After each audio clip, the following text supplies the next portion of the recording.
Panic attack जब आप किसी भी मरीज को हो जाए तो उसके लिए हमें करना क्या चाहिए, दोनों बीमारी के लिए, चाहे वो जनरलाइज हो चाहे दूसरी हो। सबसे पहली बात ये है कि जिस तरह से अभी आपका तवज्जो से ये लोगों को ये प्रोग्राम पहुंच रहा है कि लोगों को मालूम होना चाहिए कि एंजाइटी क्या है, पैनिक क्या है और इसके अलामात।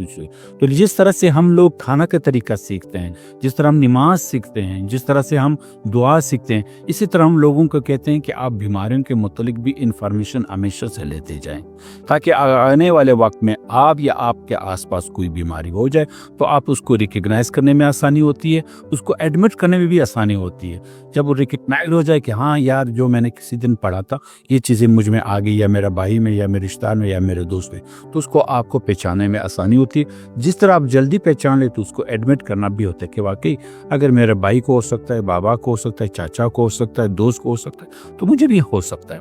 फिर उसके बाद आप जब उसकी इन्फॉर्मेशन होती है तो उनके इलाज भी होती है। तो दोनों ये काम है कि पहले तो रिकग्नाइज करना और एडमिट करना। दूसरी फिर ये है कि जो उस वक्त उसको तसल्ली देना मरीज को, या मरीज खुद अपने आप से कह दे कि ये वाला वाक़या मेरे साथ पुराना भी हुआ है, या मेरे दोस्तों, मेरे रिश्तेदारों के पास हुआ है, या मैंने लिटरेचर में पढ़ा है कि ये बीमारी आपको नुकसान नहीं देता। इससे मैं लोगों को अक्सर कहता हूँ कि ये बीमारी आपको डराता बहुत है लेकिन नुकसान कभी नहीं करता। डराना बहुत है आपको, और इसलिए कि अगर आप कहते हैं कि ये नुकसान नहीं देता तो आप गैर ज़रूरी बहुत ज़्यादा और ऑपरेशन नहीं होंगे। तो पैनिक अटैक में थोड़ी सी अगर आप खुली जगह में थे,